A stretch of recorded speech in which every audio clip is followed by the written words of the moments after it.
नमस्कार बंधुगण RI ARY अमीन exam रे नमो सिस्टम रु मार्क पक्का करने को चाहते कि जदि हाँ यही भिडटी को शेष पर्यंत देखंतु एवं गोटाए सिलेक्शन निश्चय नियंतु। आजिर यही प्रश्न सीरीज रे 21 नंबर टी को देखा। एटी कौन अच्छी 50 रु एपरी दुईटी भागरे देखंतु 50 को एपरी दुईटी भागरे विभक्त करंतु जेपरी समानकर व्युत्क्रम रेसिप्रोकाल अर्थ है व्युत्क्रम ए विभक्तक 12 हेबो। एटा प्रश्न एहाकू सहज उपाय रे एवं द्रुत गति रे केवल 5 सेकेंड रे आपण उत्तर आनी पारिबे, किछि करिवार नाही। जदि दुईटी संख्या ए एवं बी हुए देखंतु जदि संख्या दुईटी ए एवं बी हुए सेमानकर व्युत्क्रमर जोगफल कौन हेबो? व्युत्क्रमर जोगफल कौन हेबो? व्युत्क्रमर जोगफल कौन हेबो? 1 डिवाइडेड ए प्लस 1 डिवाइडेड बी। एटा देखंतु कौन हेबो? ए प्लस बी ए इंटू बी। प्रश्न से कौन कही संख्यार जोगफल ए प्लस बी हूँ 50, ए प्लस बी हूँ आपणकर 50, तेणु 50 विभक्त केते हेबो ए इंटू बी, सेटा है केते? हाँ ए विभक्त 12 बोली देइछि। ताहले ए इंटू बी केते हेबो? ए इंटू बी 50 ए 50 गुणन 12, 50 गुणन 12 करंतु 12 50 60 और 0 आपणकर 600 यार उत्तर आसीबो। कोटा आसिला आपणकर एठी देखंतु 600 आवा दरकार। 600 कौ ऑप्शन रे होइजे देखंतु 600 कौ दुईटा कले 600 होइছে आपणकर। एठी देखंतु चेक कर दियतु टिके 35 15 एटा गुणन कले केते हेबो? 525 एटा हेबोनी। द्वितीय को देखंतु 20 30 एटा को जदि गुणन करे 2 3 6 और 2टा 0 एटा सठिक उत्तर हेबो। 600 हेबा उचित। ऑप्शन रे भी आपण करि पारिबे गोटाए मिनिट रे, ऑप्शन रे भी गोटाए सेकंड रे आपण करि पारिबे। 24 36 को गुणन करंतु केते हेबो? 800 एटा 800 आपणकर 64 एटा मध्य हेबनी एवं 28 को 22 गले 616 एटा मध्य हेबनी। सठिक उत्तर आपणकर बी अटे। आपण सीधा सलख ऑप्शन रे मध्य उत्तर काढी पारिबे।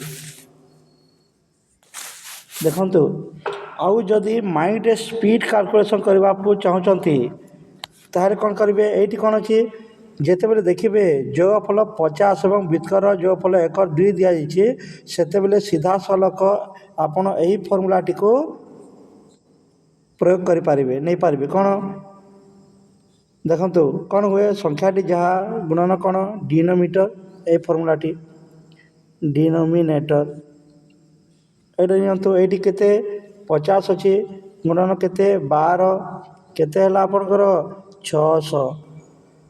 एबे मने मने चिंता करंतु केउ संख्या दुईटी संख्या जोग कले 50 हेबो एवं गुणिले 600 हेबो, सेटा हला कोन आपनकर बी उत्तरटा। आपण केवल सेकेंड ईयर मध्य उत्तर काढी पारिबे आनी पारिबे। नेक्स्ट प्रश्न टी जिबा बंधुगण। नेक्स्ट प्रश्न टी कोन अछि आजिरो? एटी देछि एक श्रेणीर मोट जेड जन छात्र छात्री अछंती सेमानक मध्यरु एक्स जन बालक अटंती, तेबे श्रेणी रे केते अंश बालिका अटंती? केते अंश बालिका अटंती? एटा आपण जदि बेसिक मेथड रो नेबे बेसिक मेथड मध्य यार उत्तर काढी पारिबे। साधारण पद्धति रे आमे कोन करू? मोट पिला केते टोटल स्टूडेंट मोट पिला आमे बाहर करू। मोट पिला ହେଲା ଆପଣଙ୍କର ଜେଡ୍ ଜେଡ୍। ବାଲକ କେତେ? ବାଲକ ସଂଖ୍ୟା ହେଲେ ଏକ୍ସ। ବାଲିକା କେତେ? ବାଲିକା କେତେ ହେବେ? Z minus X. ଏଇଟା ବାଲିକାଙ୍କ ଅଂଶ ବା part of class compose of girls କହିଛି ଏଇଠି, ସେଇଟା କେତେ ହେବ? Parts of class is compose of girls, ସେଇଟା କେତେ ହେବ? ଆପଣଙ୍କର Z minus X divided Z. ଏଇଟା ହେଲା। ଏହାକୁ ଅଲଗା କରି ଲେଖିଲେ କ'ଣ ହେବ? ଜେଡ୍ ଡିଭାଇଡେଡ୍ ଜେଡ୍ ମାଇନସ୍ କ'ଣ ହେବ? X divided Z. ଏହାକୁ ଯଦି କର ଜେଡ୍ ଜେଡ୍ କଟିଯିବ, ଏଠି କ'ଣ ଆସିବ? 1 ମାଇନସ୍ ଏକ୍ସ ଡିଭାଇଡେଡ୍ ଜେଡ୍ ଆପଣଙ୍କର ଉତ୍ତର ଆସିବ। କେଉଁଠି ଅଛି ଦେଖନ୍ତୁ, କେଉଁଠି ଅଛି ଏଇଟା? ଏଇଟା ହେଲା ଆପଣଙ୍କର ସିଟି ସଠିକ୍ ଉତ୍ତର ଅଟେ। ନେକ୍ସଟ କ୍ୱେଶ୍ଚନକୁ ଯିବା ବନ୍ଧୁଗଣ। ନେକ୍ସଟ କ୍ୱେଶ୍ଚନରେ କ'ଣ ଅଛି? 23 ଦେଖନ୍ତୁ, ଗୋଟାଏ ବିଦ୍ୟାଳୟରେ ବାଲକମାନଙ୍କର 1/10 ଅଂଶ ବାଲିକାମାନଙ୍କର 1/4 ଅଂଶ ସହିତ ସମାନ ଦେଇଛି ଏବଂ ବାଲିକାମାନଙ୍କର 5/8 ଅଂଶ ବାଲକମାନଙ୍କର 1/4 ଅଂଶ ସହିତ ସମାନ। ଏଇଟା ସେହି ବିଦ୍ୟାଳୟରେ ବାଲକ ଓ ବାଲିକାମାନଙ୍କର ଅନୁପାତ କେତେ? ରେସିଓ ଦେଇଛି ଏଇଟା କେତେ? ଏଇଟା ପ୍ରଶ୍ନ କଲା। ଏଇଠି ଦେଖନ୍ତୁ, ଆପଣ ପ୍ରଶ୍ନ ଅନୁସାରେ କ'ଣ ଜାଣିଲେ? ସ୍କୁଲରେ ବାଲକ ସଂଖ୍ୟାକୁ ବି, ବାଲିକା ସଂଖ୍ୟାକୁ ଜି ନେବେ। ବାଲକ ସଂଖ୍ୟାକୁ କ'ଣ ନେଲେ? ବାଲକ ସଂଖ୍ୟା ହେଲା ଆପଣଙ୍କର ବି। ଦେଖନ୍ତୁ, ବାଲକ ସଂଖ୍ୟା ବି ଏବଂ ବାଲକ ଅର୍ଥ ହେଲା ବୟ, ତାଙ୍କର ସଂଖ୍ୟାକୁ ନେଲେ ବି ଏବଂ ବାଲିକା ସଂଖ୍ୟାକୁ ନେଲେ ଜି, ଗର୍ଲ। ଏଇଟା ଦେଖନ୍ତୁ, ବାଲକମାନଙ୍କର ସଂଖ୍ୟା କେତେ? 1/10 ଭାଗ ବାଲିକାମାନଙ୍କର 1/4 ଭାଗ ସହ ସମାନ। ଏଇଟା ଏହାକୁ ସମୀକରଣ ଲେଖିଲେ କ'ଣ ହେବ? ଦେଖନ୍ତୁ, ଏହାକୁ ସମୀକରଣ ଲେଖିଲେ କ'ଣ କରିବେ ଆପଣ? 1/10 of B boys is equal two କ'ଣ ହେବ? 1/4 ଅଫ୍ ଜି ଗର୍ଲସ୍। ଏଇଟା ତାହେଲେ କେତେ ହେବ? ଏଇଟା B divided 10 is equal to G divided କେତେ ହେଲା? ସେଇଟା 4। ଏଇଟା ବର୍ତ୍ତମାନ ଏହି ବିଜିକୁ ବାହାର କରିବାକୁ ହେବ। ତାହେଲେ କ'ଣ କରିବେ? ଦେଖନ୍ତୁ, ବାହାର କରିବା ପାଇଁ ଜିକୁ ବାମ ପଟକୁ ଏବଂ 10କୁ ଡାହାଣ ପଟକୁ ନେଇଯାଆନ୍ତୁ। ତାହେଲେ ଏଇଠି ହେବ କ'ଣ? B divided G is equal to 10 divided 4। ଏଇଟା କାଟନ୍ତୁ। ଏଇଟା ହେଲା 2 ପଞ୍ଚା 10, ଏଇଟା ହେଲା 2 ଦୁନି 4, ଏଇଟା ହେଲା 5/2। ସଠିକ୍ ଉତ୍ତର କେତେ ହେବ? 5:2 ରେସିଓ ଆସିବ ଆପଣଙ୍କର। 5/2 କେଉଁଠି ଅଛି? ବି ଅପସନ୍ରେ ଅଛି। ଏଇଠି ଦେଖନ୍ତୁ। ନେକ୍ସଟ ପ୍ରଶ୍ନଟିକୁ ଯିବା ବନ୍ଧୁଗଣ। ଯଦି ଆପଣ ଏହା କରିବାକୁ ଚାହୁଁନାହାନ୍ତି ଏବଂ ଅତି ସହଜରେ ବାହାର କରିବାକୁ ଚାହୁଁଛନ୍ତି, ତାହେଲେ କ'ଣ କରିବେ? ଦେଖନ୍ତୁ, ଆଉ ଗୋଟିଏ ଏଇଟିକୁ କ୍ରସ୍ ମଲ୍ଟିପ୍ଲିକେସନ୍ ମେଥଡ଼ କରିଦେବେ। କ୍ରସ୍ ମଲ୍ଟିପ୍ଲିକେସନ୍ ମେଥଡ଼ ଏଇଟାକୁ କରିଦେବେ। ଏ ଶୀଘ୍ର ବାହାରିବ ଏବଂ ଜଲ୍ଦି ବାହାରିବ। ଦେଖନ୍ତୁ, ଏଇଠି କ'ଣ କହିଛି? ଏଇଠି କହିଛି ଯେ ଆପଣଙ୍କର ପ୍ରଶ୍ନ ଯେତେବେଳେ ସିଧାସଳଖ ଏଇଠି କ'ଣ କହିଛି? ବି ଅନୁପାତ ଜି ବାହାର କରନ୍ତୁ। କ'ଣ ସେଇଟା? ବି ଡିଭାଇଡେଡ୍ ୱାଇ କରନ୍ତୁ is to a divided x. ଏଇଟା ଏପରି ହୋଇଥାଏ। ତାହେଲେ କ'ଣ ହେବ? ଏଇଠି ବି is to g is equal to କେତେ ହେବ? 1/4 ଇଜ୍ ଟୁ 1/10। ଏଇଟା ହେଲା କେତେ? 10/4। ଆପଣ ଏହାକୁ କାଟି ଦେଇପାରନ୍ତି। 2 ପଞ୍ଚା 10, 2 ଦୁନି 4, କେତେ ହେଲା? 5:2 ବି ବାହାରିବ ସିଧାସଳଖ। ଏଠି କିଛି ନାହିଁ, କେବଳ ଦେଖିବାର ଅଛି। ଦେଖନ୍ତୁ, ନେକ୍ସଟ ପ୍ରଶ୍ନଟିକୁ ଯିବା। 24 ନମ୍ବର ପ୍ରଶ୍ନ କ'ଣ କହିଛି? এইটি କହିଲା ଜଣେ ଛାତ୍ରଙ୍କୁ ଏକ ନିର୍ଦ୍ଦିଷ୍ଟ ସଂଖ୍ୟାକୁ 8 ଦ୍ୱାରା ଗୁଣିବା ପାଇଁ କୁହାଯାଇଥିଲା। ଏହା ବଦଳରେ ସେ ସେହି ସଂଖ୍ୟାକୁ 8 ଦ୍ୱାରା ଭାଗ କରିଦେଲେ। ତାଙ୍କର ଉତ୍ତରଟି ସଠିକ୍ ଉତ୍ତର ଠାରୁ 225 ଅଧିକ ଥିଲା। ସେ ନିର୍ଦ୍ଦିଷ୍ଟ ସଂଖ୍ୟାଟି କେତେ ଥିଲା ଏଇଟା ଦେଖନ୍ତୁ। ଆପଣ ସିଧାସଳଖ ଗୋଟେ କାମ କରିବେ, ସିଧା ଉତ୍ତର ବାହାରିଯିବ, ଏଲସିଏମ୍ ନେଇଯିବେ।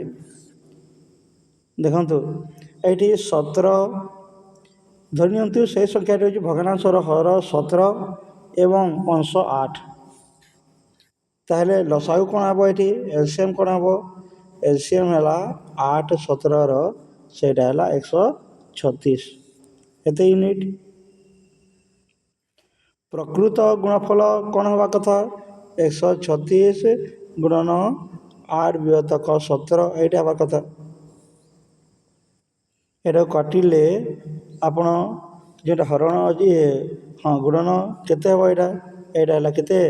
ଏତେ ହେବା କଥା, 64 ୟୁନିଟ୍। ଭୂରେ ବାହାରିଥିବା ଭାଗଫଳ କେତେ? ଭୂରେ ଯେଉଁ ଭାଗଫଳ ବାହାରିଛି ଦେଖନ୍ତୁ, ସେଇଟା ଭୂରୁ ବାହାରିଥିବା ଭାଗଫଳ କେତେ? 136 ହରଣ ଏଇଟା କେତେ? 8 17 ଏଇଟା ଗୁଣନ କରନ୍ତୁ। 136 ଗୁଣନ 17ର 8 କାଟି ଦିଅନ୍ତୁ। 8 କେ 8 ହେଲା, ଏଇଠି ରହିଲା 5 5 56 8 7 56। 17 ଗୁଣନ 17 ଏଇଟା ହେଲା କେତେ? ଆପଣଙ୍କର 289 ୟୁନିଟ୍। କେତେ? ଦୁଇଟା ଯାକ ମଧ୍ୟରେ ପାର୍ଥକ୍ୟ କେତେ? ପାର୍ଥକ୍ୟ ଦେଖନ୍ତୁ, ଏଇଠି ଆପଣ ପାର୍ଥକ୍ୟ ଦେଖନ୍ତୁ, ପାର୍ଥକ୍ୟ କେତେ? 289 ମାଇନସ୍ 64 କରନ୍ତୁ, ପାର୍ଥକ୍ୟ ହେଲା କେତେ? 222 ୟୁନିଟ୍। ତାହେଲେ ଦେଖନ୍ତୁ 222 ୟୁନିଟ୍ଟି ହେଉଛି 225 ଏଇଟା କେତେ ହେଲା? ଏଇଟା 22 ୟୁନିଟ୍। ପ୍ରଶ୍ନ ବିଷୟରେ କ'ଣ କହିଛି ଦେଖନ୍ତୁ ଟିକେ। ପ୍ରଶ୍ନାନୁସାରେ କ'ଣ କଲା? ପ୍ରଶ୍ନାନୁସାରେ କହିଛି ଏହାର ପାର୍ଥକ୍ୟ କେତେ? ପାର୍ଥକ୍ୟ ହେଉଛି 225 କହିଲା ସେ। କେତେ? 225। ତାହେଲେ 225 ୟୁନିଟ୍ଟା ଆପଣଙ୍କର 225 ୟୁନିଟ୍ ଅଟେ।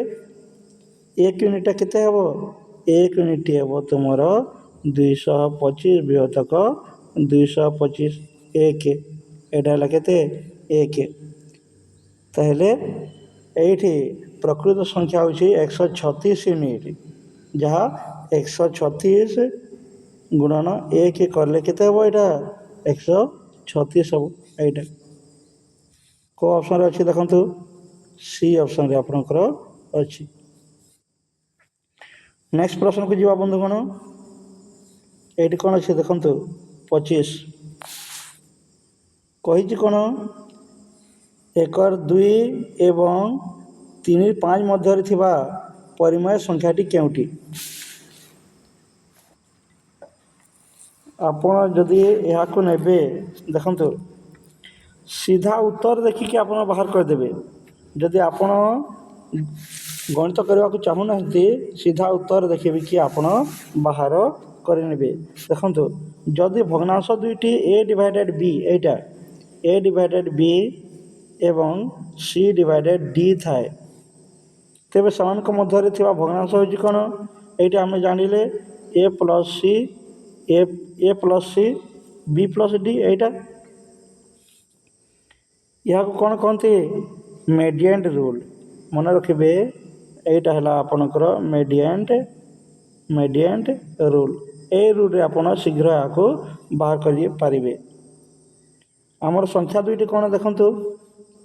ଆମର ସଂଖ୍ୟା ଦୁଇଟି କ'ଣ? 1/2 ଏବଂ 3/5। ଏଇଟା 3/5।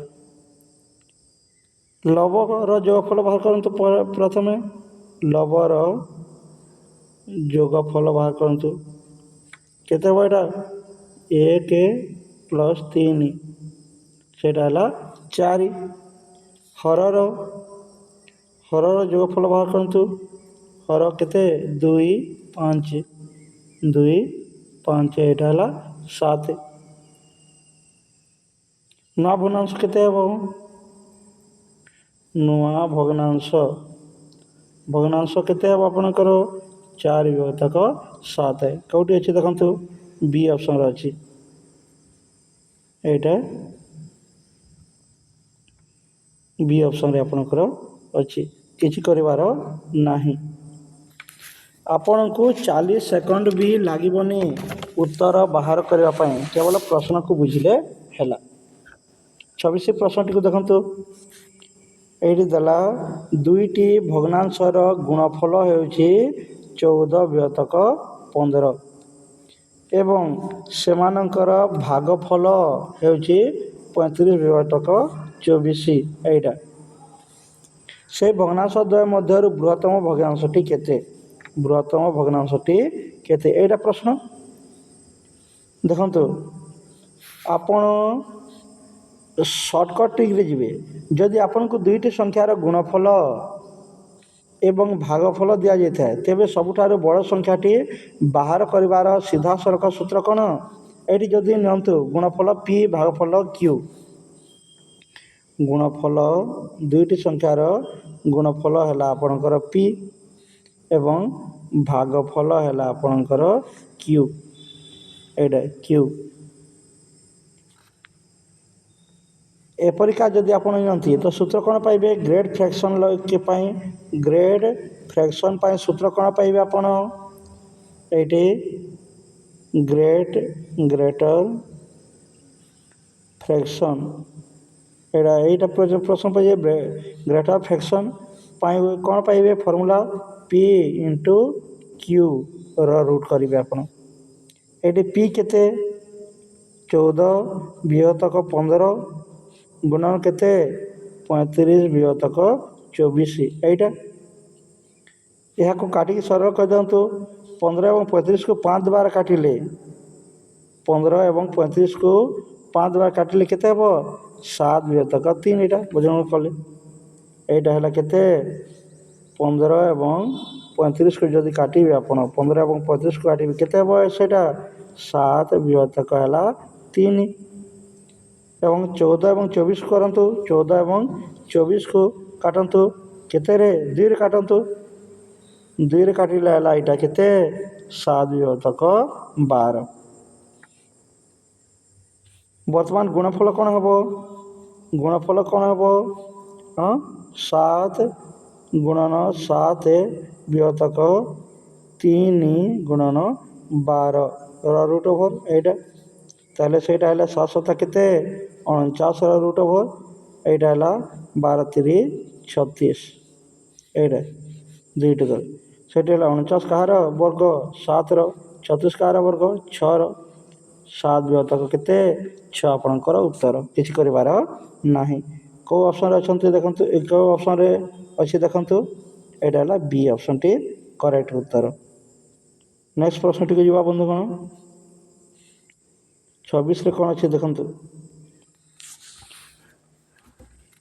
ଯଦି ଏକ ନିର୍ଦ୍ଦିଷ୍ଟ ସଂଖ୍ୟାର ଏକ ନବମାଂଶ ଦେଇଛି, ଏଇଠି ଏକ ନିର୍ଦ୍ଦିଷ୍ଟ ସଂଖ୍ୟାର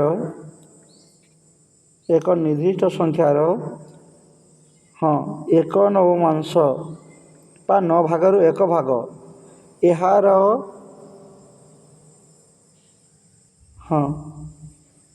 ଏଇଟା 9 ଭାଗ, 1 ଭାଗରୁ 9 ଭାଗ, ଏଇଟା ଏହାର 1/10 ବା 10 ଭାଗରୁ 1 ଭାଗ ଠାରୁ 4 ଅଧିକ। କେତେ ଅଧିକ? 4 ଅଧିକ। ଆରେ ଠିକ୍ ଅଛି, ଦେଖନ୍ତୁ ପ୍ରଶ୍ନଟିକୁ ପୁଣି। ଏକ ନିର୍ଦ୍ଦିଷ୍ଟ ସଂଖ୍ୟାର 9 ଭାଗରୁ 1 ଭାଗ, ଏଇଟା 9 ଭାଗରୁ 1 ଭାଗ, ଏହାର 1/10 ବା 10 ଭାଗରୁ 1 ଭାଗ ଠାରୁ 4 ଅଧିକ ହୁଏ, ତେବେ ସଂଖ୍ୟାଟି କେତେ? ଏଇଟା ଦେଇଛି ସଂଖ୍ୟାଟି କେତେ ଦେଖନ୍ତୁ। ଆପଣ କ'ଣ କରିବେ ଏଇଠି ଦେଖନ୍ତୁ ଏହି ପ୍ରକାର ପ୍ରଶ୍ନ ପାଇଁ କୌଣସି ଏକ୍ସ ନେଇ ସମୀକରଣ ଲେଖିବାର ଆବଶ୍ୟକତା ନାହିଁ। ହର ଯେଉଁଟା ଦେଇଛି ଡିନୋମିନେଟରରେ ଥିବା ସଂଖ୍ୟା ଦ୍ୱୟର ଏଲସିଏମ୍ ନେଇଯାଆନ୍ତୁ। ହର ଗୁଡ଼ିକ ହେଲେ କେଉଁଟା ଏଇଠି 9 ଏବଂ 10। ହର ଗୁଡ଼ିକ ହେଲେ କେତେ ଏଇଠି 9 ଆଉ 10। ଏହାର ଏଲସିଏମ୍ ନେଲେ କେତେ ହେବ? ଏଲସିଏମ୍ ହେଲା ଆପଣଙ୍କର 90। ମନେ କରନ୍ତୁ ସେହି ସଂଖ୍ୟାଟି ହେଉଛି 90 ୟୁନିଟ୍। ଦୁଇଟି ଯାକ ଭାଗର ପାର୍ଥକ୍ୟ ବାହାର କରନ୍ତୁ। ପାର୍ଥକ୍ୟ କେତେ ବାହାରିବ? ପାର୍ଥକ୍ୟ ଏଇଠି ଏ ବିଭକ୍ତକ 9 ଭାଗ, ସଂଖ୍ୟାର ଏ ବିଭକ୍ତକ 9 ଭାଗ କହିଛି। 9 ଭାଗ କେତେ ହେବ ଏଠି? 90 ବିଭକ୍ତକ 9। ତାହେଲେ ସେଇଟା ହେଲା କେତେ? 9 1 0 10 ୟୁନିଟ୍। ସଂଖ୍ୟାର 1 ବିଭକ୍ତକ 10 ଭାଗ, ଏ ବିଭକ୍ତକ 10 ଭାଗ, এইটা যদি বাହାର କରିବେ କେତେ ହେବ? ହଁ 90 ଏ ବିଭକ୍ତ 10 ଭାଗ ଯଦି ବାହାର କଲେ କେତେ ବାହାରିବ ଏଇଟା? ଏ ବିଭକ୍ତ 10 ଭାଗଟି କେତେ? 90 এইটা। ତାହେଲେ এইটা ଦେଖ 10 ଏଇଟା 10 ନୂଆ କେତେ ହେଲା? 90। এইটা 9 ୟୁନିଟ୍। ଦୁଇଟି ମଧ୍ୟରେ ପାର୍ଥକ୍ୟ କେତେ? এইটা 10 ୟୁନିଟ୍, এইটা 9 ୟୁନିଟ୍। ପାର୍ଥକ୍ୟ ଯଦି ବାହାର କରିବା କେତେ ହେବ? 1 ୟୁନିଟ୍। ତାହେଲେ ଦେଖନ୍ତୁ ଏହି ପାର୍ଥକ୍ୟ ପ୍ରସେସ ଦିଆଯାଇଥିବା ମୂଲ୍ୟ 400 ସମାନ ବୋଲି କୁହାଯାଇଛି। 1 ୟୁନିଟ୍ ଇଜ୍ ଇକ୍ୱାଲ୍ ଟୁ 4 ବୋଲି କୁହାଯାଇଛି। 4 ମୂଳ ସଂଖ୍ୟାଟି ବାହାର କରନ୍ତୁ। ମୂଳ ସଂଖ୍ୟା କ'ଣ ହେବ? ମୂଳ ସଂଖ୍ୟା ଆପଣଙ୍କର କ'ଣ ହେବ? 90 ୟୁନିଟ୍। ତାହେଲେ 90 ଗୁଣନ 4 ସମାନ ହେଲା ଏଠି କେତେ? 9 4 36 360। এইটা ଆପଣଙ୍କର ଉତ୍ତର ହେବ। କେଉଁ ଅପସନ୍ରେ ଅଛି ଦେଖନ୍ତୁ? ବି ଅପସନ୍ରେ ଅଛି।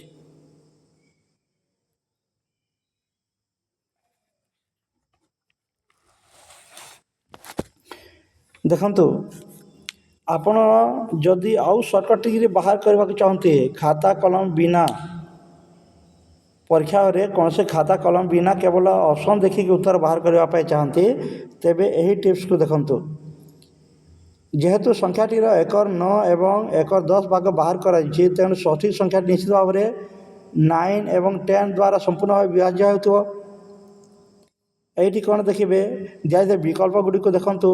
320 9 ଦ୍ୱାରା ବିଭାଜ୍ୟ ଅଟେ କି ନା? 9 ଦ୍ୱାରା ବିଭାଜ୍ୟ ଅଟେ କି ନା? 360 9 ଦ୍ୱାରା ବିଭାଜ୍ୟ ଅଟେ କି? 360 9 ଦ୍ୱାରା ବିଭାଜ୍ୟ ଅଟେ କି? ହଁ। କେମିତି? 360 ହରଣ ଯଦି 9 କରିବେ, 9 এইটা ହେଲେ କେତେ? 9 4 36 0, এইଟା 40। ଏବଂ 10 ଦ୍ୱାରା ମଧ୍ୟ ବିଭାଜ୍ୟ, এইଟା 10 ଦ୍ୱାରା ମଧ୍ୟ ବିଭାଜ୍ୟ ହେବ। ତେଣୁ এইଟା ଏକୁରେଟ୍ ଆନ୍ସର୍ ଅଟେ। ଆଗକୁ ଦେଖନ୍ତୁ 400 9 ଦ୍ୱାରା ବିଭାଜ୍ୟ କି? ନୁହେଁ। 440 9 ଦ୍ୱାରା ବିଭାଜ୍ୟ କି? ନୁହେଁ। ତାହେଲେ ଉତ୍ତରଟି କ'ଣ ହେବ? ବି। ଆପଣଙ୍କୁ କାଗଜ କଲମ ଦରକାର ନାହିଁ।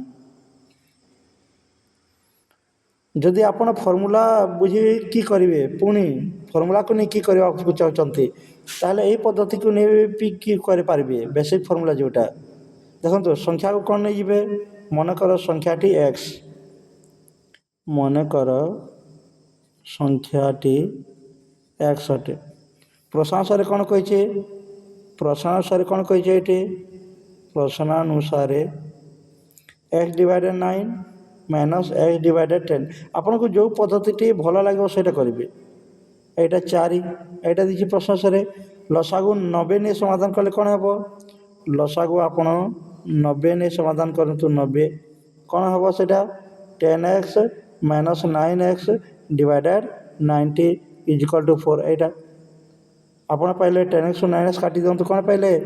x divided 90 is equal two 4। x is equal to କେତେ ବାହାରିବ? 4 × 90। এইଟା 4 9 36 ଆଉ 0 360। ଯେକୌଣସି ପଦ୍ଧତିରେ ଆପଣ କରିପାରିବେ। ନେକ୍ସଟ ପ୍ରଶ୍ନଟି ଯିବା ବନ୍ଧୁଗଣ। 28 ନମ୍ବର କ'ଣ ଅଛି?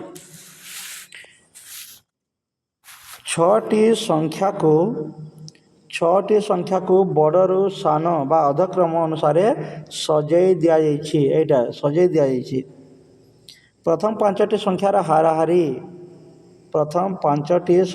ହାରାହାରି 30 ଏବଂ ଶେଷ ପାଞ୍ଚଟି ସଂଖ୍ୟାର ହାରାହାରି 25 ଅଟେ। ପ୍ରଥମ ଏବଂ ଶେଷ ସଂଖ୍ୟା ମଧ୍ୟରେ ପାର୍ଥକ୍ୟ କେତେ? ଏଇଟା ପ୍ରଶ୍ନରେ ପଚରାଯାଇଛି। ଦେଖନ୍ତୁ, ମନେକର 6ଟି ସଂଖ୍ୟା ନିଅନ୍ତୁ ଆପଣ। ମନେକର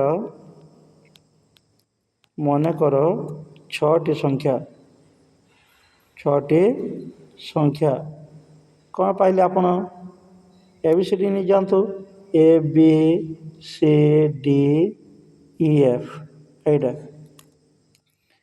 ପ୍ରଥମ 5ଟି ସଂଖ୍ୟାର ହାରାହାରି। ପ୍ରଥମ 5ଟି ସଂଖ୍ୟାର ହାରାହାରି କେତେ?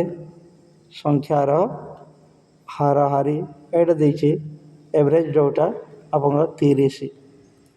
ତେଣୁ ପ୍ରଥମ 5ଟି ସଂଖ୍ୟାର ସମଷ୍ଟି କ'ଣ ହେବ?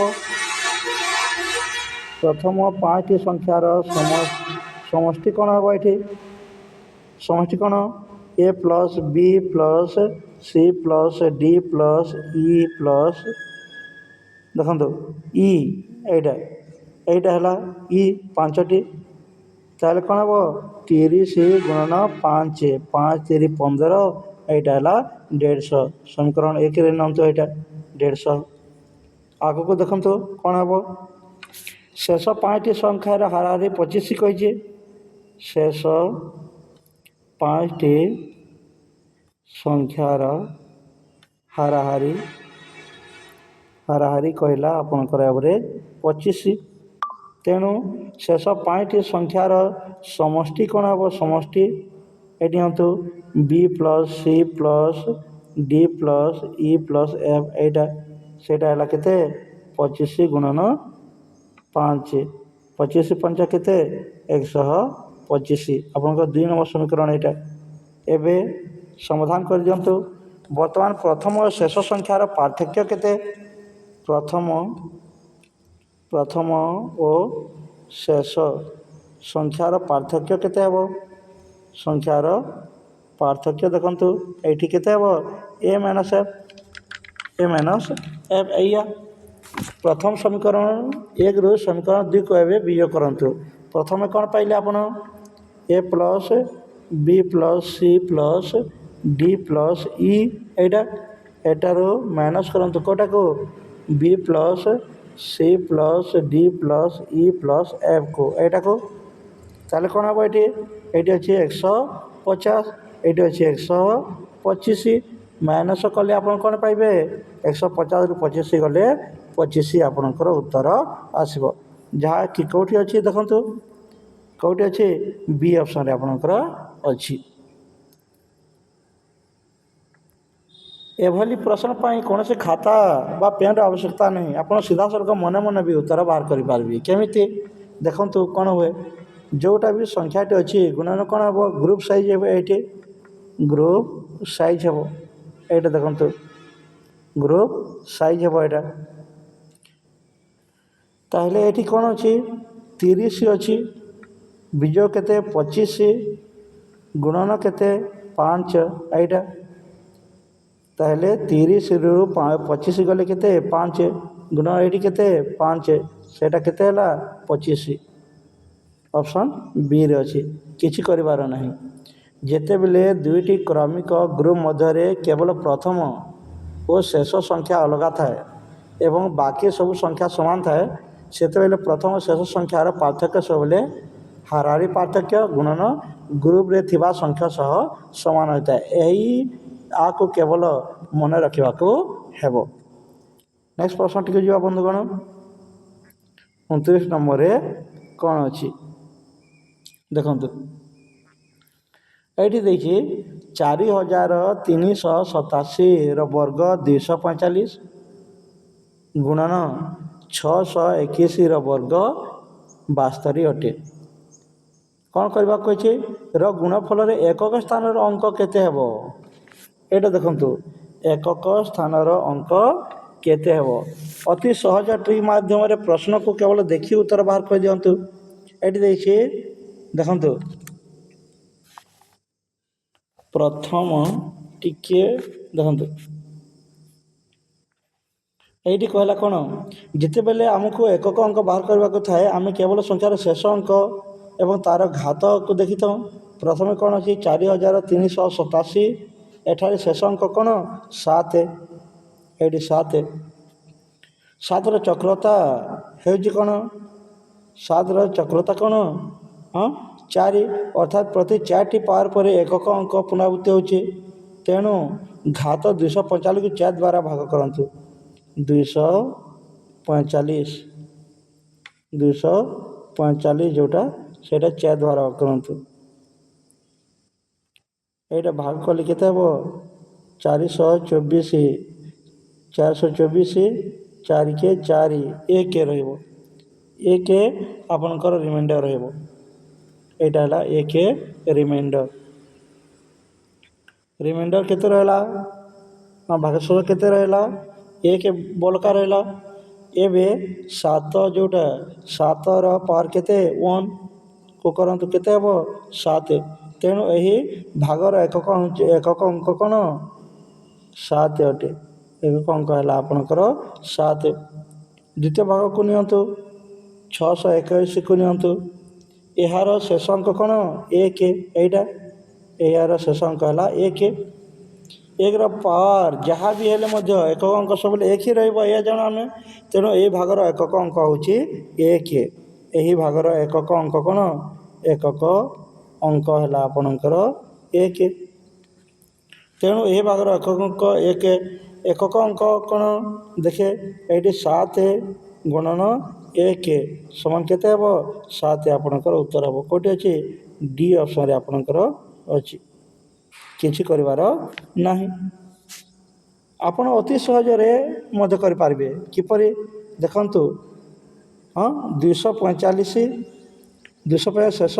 शेष देखो 245 ये 245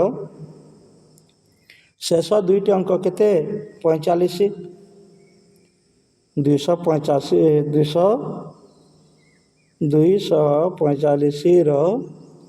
शेष दुईटी अंक केते 45। 45 को 4 द्वारा भाग कले ये 45 को जदि आप 4 द्वारा भाग करते कौन मिल ये हाँ 4 के 4 हाँ 4 के 4 ये 1 भाग शेष रहा 7 टू द पावर 1 ताहले केते 7 अटे। 621 को देखंतु यार 621 शेष अंक केते 1 एटी 1। तेणु यार मूल्य सब 1 ही रहा। गुणफल कौन हम ए 7 गुणन 1 समान केते 7 सेटा डी ऑप्शन टी आपणकर एक्यूरेट आंसर हम किसी करिवार नहीं मने मने आपण हिसाब कर दियंतु। नेक्स्ट प्रश्न टी जा बंधुगण आज यहाँ शेष प्रश्न देखो कौन कही तीनोटी क्रमिक संख्यार तीनोटी क्रमिक स्वाभाविक संख्यार वर्गर समष्टि 2030 अटे। तेबे मझी संख्या केते मिडिल नंबर केते कही कौन करेंगे देखंतु।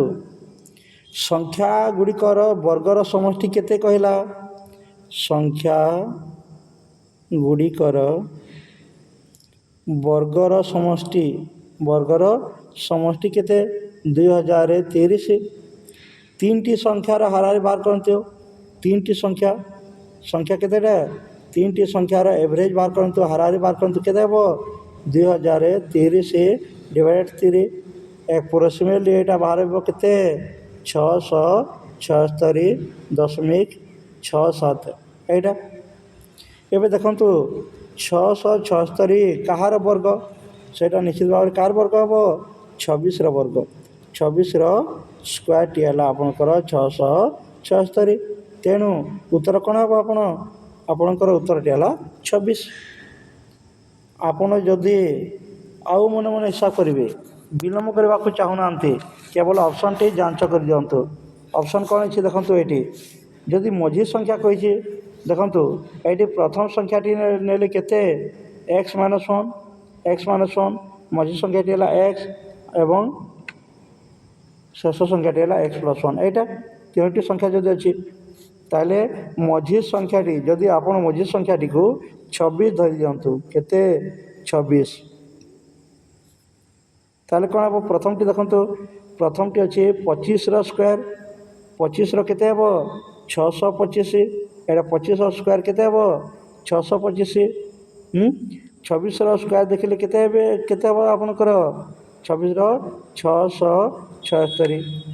ପର ସଂଖ୍ୟା କେତେ 27, 27ର ସ୍କୋୟାର ଦେଖିଲେ କେତେ ହେବେ 729। ଏବେ ସମସ୍ତଙ୍କୁ ମିଶାନ୍ତୁ 625, 676 ଏବଂ ଆପଣଙ୍କର 729। ଏ ସମସ୍ତଙ୍କୁ ଯୋଗ କରିଦିଅନ୍ତୁ, ମିଶାନ୍ତୁ, କ'ଣ ହେବ? ଏଇଟା ହେଲା 9 6 15, 15 5 20, 0 2 ରହିଲା ଆପଣଙ୍କର 7 2 9, 9 2 11, 11 2 13, ଏଇଠି 3 ହାତରେ ରହିଲା 1 କ୍ୟାରି କରନ୍ତୁ, ଏଇଠି ହେଲା କେତେ 6 6 12, 12 ଆପଣଙ୍କର 7 19, 1 20, ଆପଣଙ୍କର 2030 ଆସିଲା। ଏହା ସମ୍ପୂର୍ଣ୍ଣ ମେଳ ଖାଉଛି, ତେଣୁ 26ଟି ଆପଣଙ୍କର ଉତ୍ତର ହେବ। Thanks for watching this video.